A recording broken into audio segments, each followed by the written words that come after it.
नमस्कार, आप देख रहे हैं एचटी खबर। मैं हूं सुशील तिवारी।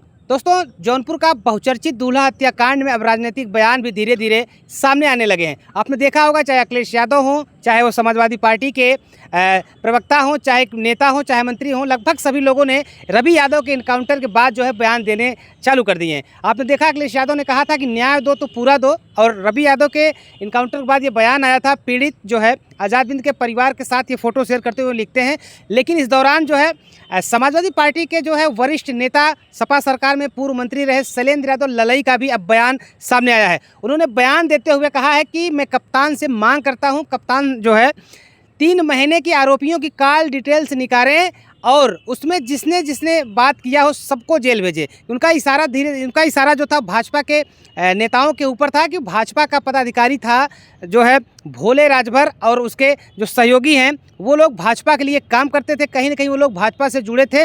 उन्होंने कहा है कि सबका कॉल डिटेल्स निकाला जाए और सबको जेल भेजा जाए। ये बयान कहने का जो उनका उद्देश्य था, जिसमें भोले राजभर, विकास यादव समेत 8 लोगों को पुलिस ने पहले ही शरणदाता के रूप में गिरफ्तार करते हुए जेल भेज दिया था। पुलिस का यह कहना था इन लोगों ने मुख्य आरोपी जिन्होंने दूल्हे की गोली मार करके हत्या की है उसको शरण दिया था, उसको भगाने में इनका हाथ है, शरण देने में इनका हाथ है।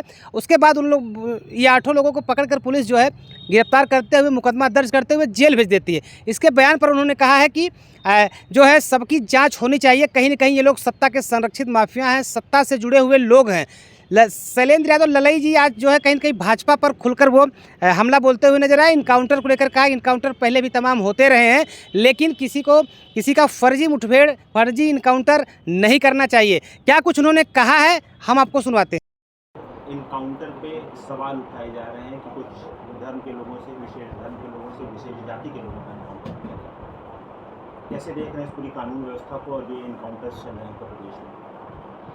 पहली बात तो ये, अगर कानून व्यवस्था ठीक होती तो इनकाउंटर की ज़रूरत ही कहाँ पड़ती।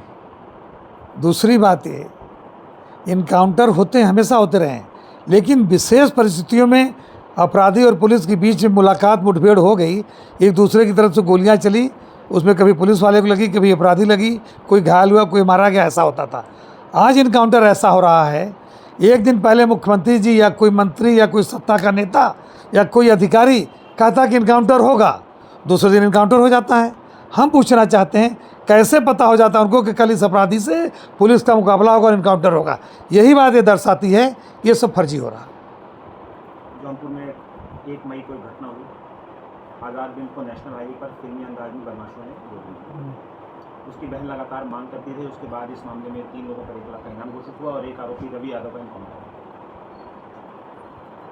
बहन की मांग है अभी भी कि बाकी बचे हुए लोगों को का भी इनकाउंटर किया जाए, और अब जिसका इनकाउंटर हुआ है उसके परिवार के लोग ये कह रहे हैं कि शामिल नहीं था और तमाम तरह की चीज़ें उसमें। देखिए, इस बात को मैं नहीं कह सकता कौन उसमें शामिल था, कौन नहीं शामिल था। इस बात का जवाब तो पुलिस दे सकती है, जांच अधिकारी दे सकते हैं। लेकिन मेरा ये मानना है, अपराधी अपराधी होता है, उसकी कोई जाति नहीं होती, कोई धर्म नहीं होता, कोई मजहब नहीं होता। किसी भी अपराधी को न जाति के आधार पर इनकाउंटर होना चाहिए, न जाति के आधार पर बचाया जाना चाहिए। जिसकी जितनी गलती है कानूनन उसको उतनी सज़ा मिलनी चाहिए।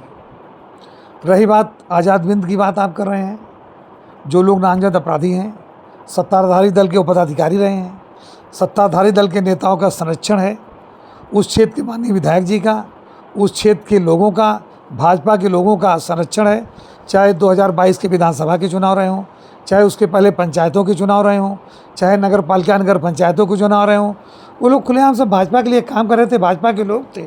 और मेरा ये मानना है कि इस तरह से घटना हो जाए और माननीय मुख्यमंत्री जी ये कहें कि हर चौराहे पर यमराज खड़े हैं, तो मैं माननीय मुख्यमंत्री जी से पूछना चाहता हूँ, जहाँ घटना हुई तो उसके उधर खेतासराय का चौराहा है, उसके इधर कोयरीडीहा का चौराहा है, उसके इधर सराय ख्वाजा का चौराहा जहाँ थाना है, उधर खेतासराय थाना है, तो माननीय मुख्यमंत्री जी यमराज किस थाने में खड़े हैं जब तक अपराधी नहीं पकड़े गए? आज इतने दिन हो गए, अपराधी नहीं पकड़े गए, उनके खिलाफ कार्रवाई नहीं हुई। इसका स्पष्ट कारण है सत्ताधारी दल के लोगों का संरक्षण है, सत्ताधारी दल के अपराधी हैं, सत्ताधारी दल के लोग अपराधियों को बचा रहे हैं, इसलिए अपराधियों के खिलाफ कार्रवाई नहीं हो रही है। उस पर कार्रवाई होनी चाहिए। अगर वो लोग भाजपा में ना हो तो जिसकी उनका बहन नाम ले रही है, शोले राजभर, भोले राजभर, तो ये तमाम लोग प्रदीप, अगर ये लोग न जुड़े होते सत्ता दल से, तो क्या हो रहा होता? मैं फिर ये कह रहा हूँ, रवि यादव नामजद अपराधी था, पुलिस कहती उसे खेतासरा में पकड़ा गया। तो मैं पुलिस के जांबाज कप्तान साहब से, उनके अधिकारियों से, उनसे पूछना चाहता हूँ, उसकी इतनी हैसियत थी, इतना बेखौफ था कि हत्या करने के बाद लगातार खेतासरा में बना रहा, और लगातार खेतासरा में बना रहा, पुलिस पहले दिन क्यों नहीं पकड़ पाई? इससे ये साबित होता है पुलिस कहीं न कहीं सत्ता के दबाव में अपराधियों से मिली हुई है। अपराधियों से मिली होने के नाते पीड़ित परिवार को समुचित न्याय नहीं मिल पा रहा है। ये इनकाउंटर भी तब होता है जैसे ही पीड़िता जाती है, बहन जो है हालांकि अखिलेश से मुलाकात करती है, उसके अगले ही हाँ। इनकाउंटर हो जाता है। हाँ बिल्कुल, हम भी उसके घर गए थे। जो लड़का मारा गया उसका हमारे गांव में ननिहाल है, मैं भी उसके घर गया था, पूरे परिवार से मैं मिल कर आया था। और जब वो बहादुर लड़की समाजवादी पार्टी के राष्ट्रीय माननीय अखिलेश जी से मिलती है और वो फिर डीजीपी से बात करके डीजीपी से उसको मिलवाते हैं, उसके बाद तब पुलिस आनन फानन में अपने ऊपर लगे आरोप को, पुलिस अपने ऊपर लगे आरोप को, अपने ऊपर लगे पाप को थोड़ा सा धुलने के लिए एक अपराधी का खेतासराय में गिरफ्तारी दिखा के काउंटर कर देती है। और मैं पूछना चाहता हूँ कि आखिर बार बार अपराध हो रहे हैं, अपराधी बेखौफ घूम रहे हैं, उनके खिलाफ पुलिस कार्रवाई क्यों नहीं कर रही है? और किसका संरक्षण है? पुलिस ने कुछ लोगों को, मैंने ये सवाल उस दिन उसके घर भी कहा था, आज आपके माध्यम से भी कह रहा हूँ, पुलिस ने उन नामजद अपराधियों की संरक्षण देने वाले कुछ लोगों को उनके संरक्षक के रूप में गिरफ्तारी कर जेल भेजने का काम किया। मेरी यहाँ के कप्तान साहब से मांग है, जो नामजद अपराधी हैं, उन नामजद अपराधियों के, तीनों नामजद अपराधियों के सिर्फ 3-3 महीने के पिछले कॉल रिकॉर्डिंग निकाल ली जाए। उनके उन तीनों अपराधियों के, नामजद तीनों अपराधियों के पिछले 3 महीनों के किसके किससे उनकी फ़ोन पर बातें हुई हैं, वो चाहे मंत्री हो, चाहे विधायक हो, चाहे बड़ा नेता हो, चाहे छोटा नेता हो, उसको जेल भेजा जाए, तब हम जानेंगे सरकार न्याय कर रही है। सार्वजनिक भी किया जाए। सार्वजनिक भी किया जाए। रवि यादव का परिवार ये आरोप लगा रहा है कि यादव जात के था ये इनकाउंटर किया गया और राजभर और बिंद का इनकाउंटर नहीं है। अब मैं अभी उस परिवार से मिला नहीं हूँ, इसलिए मैं उनकी बात को मैं अभी कह नहीं सकता। इनकाउंटर के बाद 100 भी परिजनों को भेजा, परिजन 100 मान कर। ये तो गलत है। बड़ा से बड़ा अपराधी हो, दुर्दांत अपराधी हो, अगर इनकाउंटर में मारा गया और पोस्टमार्टम हो गया तो 100 तो उसके परिवार को देना चाहिए। और हमारे सनातन व्यवस्था की मानने वाली सरकार है, सनातन व्यवस्था में ये परंपरा है कि हर व्यक्ति का 100, चाहे अपराधी हो, चाहे शरीफ हो, चाहे सज्जन हो, चाहे जो हो, अगर वो सांसारिक व्यक्ति है तो उसके घर से ही उसकी 100 यात्रा शुरू होती है।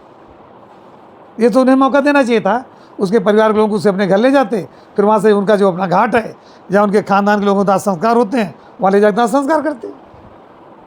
लाखों बच्चे प्रभावित हुए हैं नीट की परीक्षा से, पेपर लीक हो रहे हैं, सीबीएसई के जो जांच हो रही है उसमें अनियमितताएं